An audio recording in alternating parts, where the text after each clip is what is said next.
નમસ્તે. અતુલ્ય આઈએસ અને Gujarat career academy Junagadh તરફથી હું ડૉક્ટર અતુલ સર તમારું અભિવાદન કરું છું, તમને આવકારું છું. આજે ડીવાયએસઓ અને રેવન્યુ તલાટી પ્રિલિમિનરી માટે કેટલીક અગત્યની વાતો કરી લઈએ. કેટલીક વાતો તમને સમજાવવાની છે, કેટલુંક તમને કહેવાનું છે, તમારી સાથે કેટલુંક શેર કરવાનું છે, અને કેટલીક વસ્તુઓ જે ખૂબ જ ઉપયોગી છે તમારા માટે તેની આપણે ચર્ચા કરીએ. તમારી પાસે એપ્રોક્સિમેટલી ડીવાયએસઓ અને રેવન્યુ તલાટી બંનેની વાત કમ્બાઈન્ડ કરીએ સાથે મળીને તો ડીવાયએસઓ માટે તમારી પાસે એપ્રોક્સિમેટલી 450 અવર્સનો સમય રહે છે. આ 450 અવર્સમાં તમે 24 કલાકમાં ઇન 24 અવર્સ જો તમે 15 અવર્સ વાંચો છો, if you are working for 15 hours in a day, you have 450 hours. Now in this 450 hours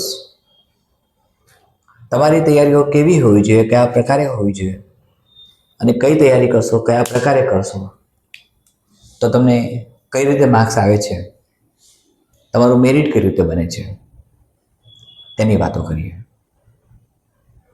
સાથે મારે તમને સમજાવવાનું છે, આપણે જ્યારે વૈદિક એજની ડિસ્કશન કરી,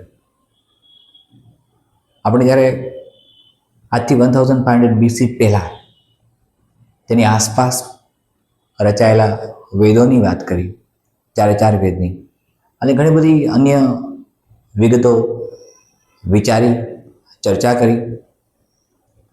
એ હતું ફિલોસોફિકલ પોઈન્ટ ઓફ વ્યૂ, એ હતું ઇન્ડો વેલી સિવિલાઇઝેશનના એક રિચ્યુઅલ પોઈન્ટ ઓફ વ્યૂ. હવે જ્યારે ઇન્ડો વેલી સિવિલાઇઝેશન તમને પૂછાય, આઈવીસી એક ખૂબ મહત્વની ભૂમિકામાં આવે છે. આઈવીસીના સામાજિક ક્ષેત્રના બધા જ મુદ્દાઓ, આર્થિક ક્ષેત્રના બધા મુદ્દાઓ, રાજકીય ક્ષેત્રના બધા મુદ્દાઓ, તમને મોહેંજો-દડોની ખબર છે, હિપ ઓફ ડેટ્સ. તમે જ્યારે આઈવીસી ભણો ત્યારે મોહેંજો-દડો ભણી ગયા હો, તમે ડેફિનેટલી હડપ્પન કલ્ચર ભણી ગયા હો, તમે ડેફિનેટલી એ સાથે જ ધોલાવીરા ભણી ગયા હો, લોથલ ભણી ગયા હો. આ બધું તમારા અભ્યાસક્રમમાં છે. તમે તેની નગર રચના ભણી ગયા છો મોહેંજો-દડોની, તમે સિટાડેલ ભણી ગયા છો. તમારી પાસે ઘણી બધી વાતો એવી છે જેને તમને ખબર છે. તમે આર્કિયોલોજીકલ સર્વે ઓફ ઇન્ડિયાનું કન્ટ્રીબ્યુશન ભણી ગયા છો, કઈ કઈ જગ્યાએ આર્કિયોલોજીકલ સર્વે ઓફ ઇન્ડિયાએ વર્ક કર્યું અને કયા કયા રિમેન્સ મળ્યા એ પણ તમને ખબર છે. સવાલ એ છે મિત્રો કે તમે કેવી રીતે ડીલિંગ કરો છો આ 450 અવર્સમાં, કારણ કે તમારી પાસે જે વિષય છે, જે કન્ટેન્ટ્સ છે, એ કન્ટેન્ટ્સ મુજબ જો ચર્ચા આપણે કરીએ તો કન્ટેન્ટ્સ તમારી પાસે જે પણ છે, જેમાં મારી પાસે ઓલરેડી જે કોપી છે, જે આયોગ દ્વારા જ નિર્ધારિત કરેલી છે, ફિક્સ કરેલી છે, તેમાં એક સિંધુ ખીણની સભ્યતા, વૈદિક યુગ, જૈન ધર્મ અને બૌદ્ધ ધર્મ, આ તો એક કન્સેપ્ટ, ચોક્કસ પ્રકારનો એક સિલેબસનો પોઈન્ટ છે કે જે દરેક એક્ઝામમાં લગભગ પૂછાય છે. તમને ખ્યાલ છે મિત્રો, અને ખૂબ સારી રીતે જાણો છો કે ભારતમાં બેઝિકલી 9 દર્શન છે. હું તમને 450 અવર્સનો આખો એક મેપ બનાવી આપું છું. ભારતમાં 9 દર્શનમાં 8 દર્શન એવા છે, 8 કે જે બધા જ પ્રકારના દાર્શનિક પરિબળોને સ્વીકારે છે. આ દાર્શનિક પરિબળોમાં રિબર્થ પણ આવી ગયું, સાઉલ પણ આવી ગયું, કર્મ સિદ્ધાંત પણ આવી ગયો, આ બધું આવે. અને એ આખું દર્શન શાસ્ત્ર કે જે 8 દર્શન શાસ્ત્ર એવા છે જ્યાં બધાને માને છે. નથી માનતું એક ચારવાક સ્કૂલ ઓફ ફિલોસોફી. આ તમને એટલા માટે સમજાવું છું અત્યારે, ઝડપથી હું તમને સમજાવી દઉં છું કે તમને ખ્યાલ આવશે કે ચારવાક ફિલોસોફી અન્ય ફિલોસોફીથી જુદી કેમ પડી. ડેફિનેટલી બૌદ્ધિઝમ અને જૈનિઝમ અને ચારવાક ફિલોસોફી એ કોમન થાય છે ડેફિનેટલી નાસ્તિકવાદ માટે. પણ આઈ મીન ધેર અથિસ્ટ ફિલોસોફી માટે ચારવાક ફિલોસોફી સાથે જૈન ફિલોસોફી અને બૌદ્ધ ફિલોસોફી એ અથિસ્ટ ફિલોસોફીને કનેક્ટ કરે છે. પણ બાકીના જે 9 દર્શનશાસ્ત્ર જે છે એમાંથી 8 દર્શનશાસ્ત્ર રિબર્થ, ચાઉલ કર્મ, પ્રિન્સિપલ ઓફ કર્મને ફોલો કરે છે. એકમાત્ર ચારવાક સ્કૂલ ઓફ ફિલોસોફી એ સ્વીકારતું નથી. હવે મારે તમને એ સમજાવવું છે કે 450 અવર્સ જ્યાં તમારી પાસે છે ત્યારે બેઝિકલી તમારી પાસે એક ઇતિહાસ અને સંસ્કૃતિ, હિસ્ટ્રી અને કલ્ચર. હવે હિસ્ટ્રી અને કલ્ચરમાં જે પોઈન્ટ્સ આપ્યા છે એ first 14 points what I have, જે પ્રમાણે એક તો સિંધુ ખીણની સભ્યતા, વૈદિક યુગ, જૈન ધર્મ અને બૌદ્ધ ધર્મ. મેં કહ્યું કે સિંધુ ખીણ ઇન્ડિયન વેલી સિવિલાઇઝેશન પૂછાય ત્યારે તમને બધી વાતોની ખબર હોય છે. તમને મોહેંજો-દડોની ખબર છે, તમને હડપ્પાની ખબર છે, તમને લોથલની ખબર છે, તમે બધું જ જાણો છો. ધોલાવીરાની ખબર છે. હવે જે કચ્છની અંદર છે ધોલાવીરા, અપ્રોક્સિમેટલી ભચાઉ તાલુકામાં છે. હવે તમે જ્યારે કોઈ પણ કન્સેપ્ટને સમજો છો ત્યારે એ કન્સેપ્ટને સમજવા માટે કેટલો સમય લ્યો છે. Listen to me. આ 14 પોઈન્ટ્સ તમારા કલ્ચર અને હિસ્ટ્રીમાં જાય છે. તમારા 6 પોઈન્ટ્સ ઇન્ડિયન કોન્સ્ટિટ્યુશન અને પોલિટીમાં જાય છે. તમારા 5 પોઈન્ટ્સ રીઝનિંગ વગેરેમાં જાય છે. તમારા 9 પોઈન્ટ્સ ઇન્ડિયા એન્ડ ગુજરાત ઇકોનોમિક્સમાં જાય છે. તમારા 5 પોઈન્ટ્સ જીઓગ્રાફીમાં જાય છે. તમારા 8 પોઈન્ટ સાયન્સ અને ટેકનોલોજીમાં જાય છે. અને બાકીના પોઈન્ટ્સ તમે જે કવર કરો છો તે general science, current affairs, so and so. હવે આ બધાને આપણે 450 અવર્સમાં ડિસ્ટ્રીબ્યુટ કરવા છે, એને વહેંચવા છે. Listen to me. આ બધાને તમારી પાસે 450 અવર્સ મેક્સિમમ છે તેમ માનીને ચાલો. એ પણ તમે તો કરી શકો છો કે જો દિવસમાં તમારું 24 કલાકમાં તમે 15 અવર્સ ઇન અ ડે વાંચો છો. કોઈ પણ એક કન્સેપ્ટ લો છો તો તમારી પાસે ઢગલાબંધ બુક્સ હોય છે. આ ઢગલાબંધ બુક્સ હોય એ કન્સેપ્ટને દૂર કરો. ફોર એક્ઝામ્પલ, તમે કોઈ પણ એક ટોપિક આપણે લઈએ, રેન્ડમ લઈએ છીએ, તો હિસ્ટ્રી અને કલ્ચરનો એક પોઈન્ટ છે, પોઈન્ટ નંબર 10, ભારત અને ગુજરાતની જીવન પરંપરા, મેળા, ઉત્સવો, ખાણીપીણી, પોશાક વગેરે. હવે તમને સમજાય છે કે અલગ અલગ પુસ્તકોની અંદર, અલગ અલગ રેફરન્સ બુકમાં અનેક પ્રકારે છાપેલું હશે, પ્રિન્ટેડ હશે, ક્યાંક પ્રિન્ટિંગ એરર પણ આવી હશે, પણ તમારી પાસે એકદમ વાઇડ રેન્જમાં રેફરન્સીસ આવે છે, વાઇડ રેન્જમાં પોઈન્ટ્સ આવે છે. બધું જ તમારા માટે મહત્વનું નથી. આઈ રિપીટ માય સેન્સ અગેન. તમને સ્પેસિફિકેશન આપ્યું છે. હવે એ સ્પેસિફિકેશન ભારત અને ગુજરાતની જીવન પરંપરા. Listen to me. લાઈફસ્ટાઈલ, ગુજરાતની લાઈફસ્ટાઈલ તમે લખો છો, તમે અહીંયા વેસ્ટ ઈસ્ટ તરફ, ઇવન નોર્થ ઈસ્ટમાં અસમ તરફ પણ જાઓ છો, ત્યાં ગારો, ખાસી કોમ્યુનિટીની લાઈફસ્ટાઈલ છે તેના તરફ પણ જાઓ છો. It's fine. તમે સાઉથ ઇન્ડિયા તરફ પણ જાઓ છો, તમે નોર્ધન પાર્ટ તરફ પણ જાઓ છો. આ તમે બધું જ લાઈફસ્ટાઈલના પરિપ્રેક્ષ્યમાં તૈયાર કરો છો. સારી વાત છે, એ કરવી પણ જોઈએ.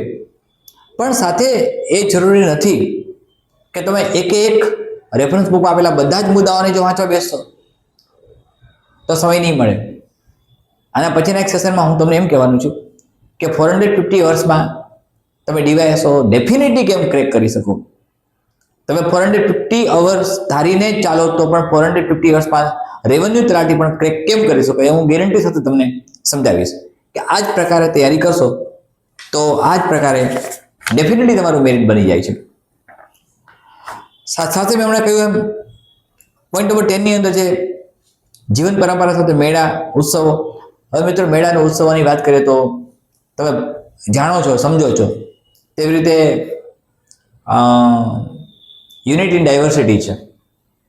ઇન્ડિયા એક એવું કન્ટ્રી છે કે ત્યાં યુનિટ ઇન ડાયવર્સિટી હોય તો મેળા અને ઉત્સવોની વાત કરીએ તો એવા કેટલાય મેળાઓ હશે, એવા કેટલાય ઉત્સવો હશે જેની કદાચ પબ્લિશરને ખબર નહીં હોય, જે પુસ્તકો છાપે છે એમને પણ ખબર નહીં હોય. કેટલાક લોકલ એવા મેળા હશે, ફેસ્ટિવલ થશે, કેટલાક એવા લોકલ પોઈન્ટ ઓફ વ્યૂ કેટલાક કન્સેપ્ટ હશે કે જેની ખરેખર તો પબ્લિશરને પણ ખબર ન હોય, લેખકને ખબર ન હોય, રાઇટરને ખબર ન હોય.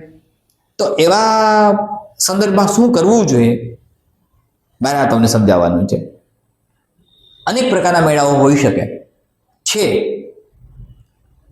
હજી પણ ભારતમાં એવા ગ્રામ્ય વિસ્તારો છે, એવા શહેરો છે, એવા વિસ્તારો છે જ્યાં ઉજવાતા મેળાઓની આપણને ખબર નથી હોતી. જે હિન્દુ કેલેન્ડર પ્રમાણે બનતા હોય, મુસ્લિમ કેલેન્ડર પ્રમાણે બનતા હોય, વોટ એવર લાઈક ધેટ. તો એ મેળાઓનું બધા જ પ્રકારના મેળાઓ, બધા જ મેળાઓ જેટલા પણ બને છે એ બધાનો અભ્યાસ કરવો મુશ્કેલ છે. તો એ સંજોગોમાં શું કરવું જોઈએ?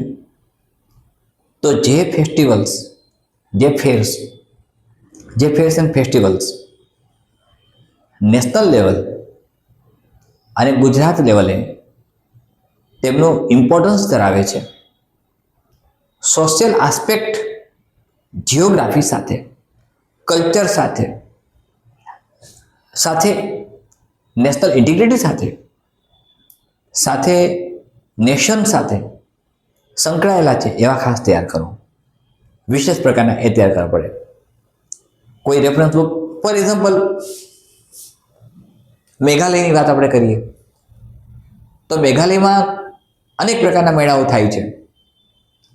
હવે મેઘાલયમાંથી પબ્લિશ થતી જે પણ રેફરન્સ બુક હશે એમાં એનો ઉલ્લેખ કર્યો હોય અને એ બધું તમે વાંચવા બેસો છો, તમારો સમય બગડે છે, વ્યર્થ જાય છે. તમારે 450 અવર્સમાં કેમ તૈયારી કરવી એનું એક અદ્ભુત સેશન આપણે લઈશું. તમને હું સમજાવી દઈશ કે તમે આ પ્રકારે મેપ બનાવો છો, આ પ્રકારે રીડિંગ કરો છો. રેફરન્સીસ કયા લાવવા? મિત્રો, રેફરન્સીસની આવશ્યકતા તમારે ત્યારે પડે છે, વધારે રેફરન્સીસની, જ્યારે તમે બધું જ તૈયાર કરી ચૂક્યા છો. તમારે એવું કરવું છે તૈયાર જે કોઈ નથી કર્યું, જે જરૂર પડશે હમણાં નહીં. તમારું એક પ્રિલિમિનરી મેરિટ બની જાય છે, પછી આ બધી વાતોની આવશ્યકતા આવશે ત્યારે ડેફિનેટલી આપણે એ જોઈશું. સાથે કોઈ એક બીજો પોઈન્ટ પણ આપણે લઈ લઈએ. ફોર એક્ઝામ્પલ મારી પાસે જે છે એ પ્રમાણે તાર્કિક અને બૌદ્ધિક ક્ષમતા, તો રિઝનિંગની વાત કરીએ તો રિઝનિંગની અંદર એક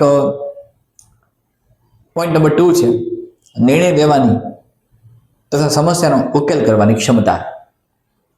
હવે એના ઉપર ઘણા બધા સવાલો એ પ્રકારે પૂછી શકાય કે જે તમે તમારા કોમન સેન્સથી, તમારી સામાન્ય બૌદ્ધિક ક્ષમતાની મદદથી તમે એનો ઉકેલ લાવતા હો છો. સામાન્ય બૌદ્ધિક ક્ષમતા સામાન્ય રીતે લેડી મોન્ટેસરીએ જ્યારે ભારતમાં મોન્ટેસરી એજ્યુકેશન સ્ટાર્ટ કર્યું ત્યારે નાના બાળકોની અંદર પ્રત્યાયન પદ્ધતિ દાખલ કરી, નાના બાળકોને ટોયઝની મદદથી એજ્યુકેશન આપવાનું શરૂ કર્યું, નાના બાળકોને ફ્લોચાર્ટની મદદથી શિક્ષણ આપવાની વ્યવસ્થા શરૂ થઈ, વિઝ્યુઅલાઇઝેશનની પ્રોસેસ શરૂ થઈ કે જે વિઝ્યુઅલાઇઝેશનથી અપાય શિક્ષણ તો બાળકોને વધારે યાદ રહે છે, વિદ્યાર્થીઓને વધારે યાદ છે અને લાંબા ગાળાની સ્મૃતિમાં સ્ટોર થઈ જાય છે. વેલ, એટલે મારે તમને એ સમજાવવાનું આવે છે કે જ્યાં તમે આ પ્રકારના પ્રશ્નોનું ને ડીલ કરો છો ત્યારે આ પ્રશ્નોને સોલ્વ કરવા માટે તમારી એફિશિયન્સી, તમારી કાર્યક્ષમતા કયા પ્રકારે કાર્યરત બને છે અને તમે કયા પ્રકારે ડીલિંગ કરી શકો છો. જિયોગ્રાફીનો કોઈ સવાલ હોય, ફોર એક્ઝામ્પલ રાસાયણિક અને જૈવિક લાક્ષણિકતાઓ પૂછી હોય, જલીય આપત્તિઓ પૂછી હોય, એટલે ઓશિયનને લગતી, રિવર્સને લગતી, જે હાલમાં અત્યારે ચાલે જ છે ઉત્તરાખંડમાં, તમે જાણો જ છો, દરિયાઈ અને સાથે ખંડી સંસાર, આ બધી વસ્તુઓ એવી છે મિત્રો કે જેમાં તમારી પાસેનો સમય 450 અવર્સ, તમને ઘણી બધી વસ્તુઓ એકદમ આરામથી પ્રાપ્ત થઈ જાય છે. તમારે જ્ઞાન મેળવવા માટે, શિક્ષણ મેળવવા માટે કંઈ ભટકવું ન પડે એવા સંસાધનો યુટ્યુબ પર અને અનેક જગ્યાએ ઉપલબ્ધ છે. પણ તમારી પસંદગી એવી હોવી જોઈએ જે રિલાયેબલ હોય, ઓથેન્ટિક હોય, તમને પ્રિલિમિનરી ક્રેક કરાવવા સુધી લઈ જાય. આપણું કાર્ય પ્રિલિમિનરી ક્રેક કરવાનું છે અને પ્રિલિમિનરી ક્રેક કરવા માટે તમારી પાસે 450 અવર્સ જ છે. આ 450 અવર્સમાં તમે આઈવીસી કરતા હો, ઇન્ડિયન વેલી સિવિલાઇઝેશન, તો આઈવીસી જ્યારે કરો છો ત્યારે આઈવીસીના બધા જ પોઈન્ટ્સ કોઈ એવી એક જ જગ્યાથી શોધો જ્યાં બધા જ તમને એના પોઈન્ટ્સ મળી જાય છે. આઈવીસીના તમામ પોઈન્ટ્સ મળતા હોય ઇન્ડો વેલી સિવિલાઇઝેશનના, જેમાં રિચ્યુઅલ્સ પણ આવી જાય છે, જેમાં સોશિયલ પણ આવી જાય છે, ઇકોનોમિકલ પણ આવી જાય છે, જીઓગ્રાફિકલ પણ આવી જાય છે અને પોલિટિકલ પણ આવી જાય છે. આ બધા પોઈન્ટ જે પણ તમે તૈયાર કરો છો એ તમને એક જ સ્થળેથી મળે છે, એક જ જગ્યાથી મળે છે એવો આગ્રહ રાખો. અલગ અલગ રેફરન્સ બુકની જરૂર નથી તમારે. You don't need to have different kinds of reference books concern with this topics, because Indo valley સિવિલાઇઝેશનમાં social structure, rituals, Vedic age, pre Vedic age અને post Vedic age, economics, geography and but naturally polity. તમે જ્યારે અહીંયા જીઓગ્રાફીનો study કરો છો આઈવીસીના કન્સર્નમાં, ત્યારે આ જે નગર સંસ્કૃતિ હતી એ નગર સંસ્કૃતિના આ બધી વસ્તુઓને એક સાથે તમે એ પ્રકારે વાંચો તો આને કેટલી કલાકો દેવી જોઈએ. તો હવે આના માટે કલાક આપવાની વાત આવી ગઈ ને.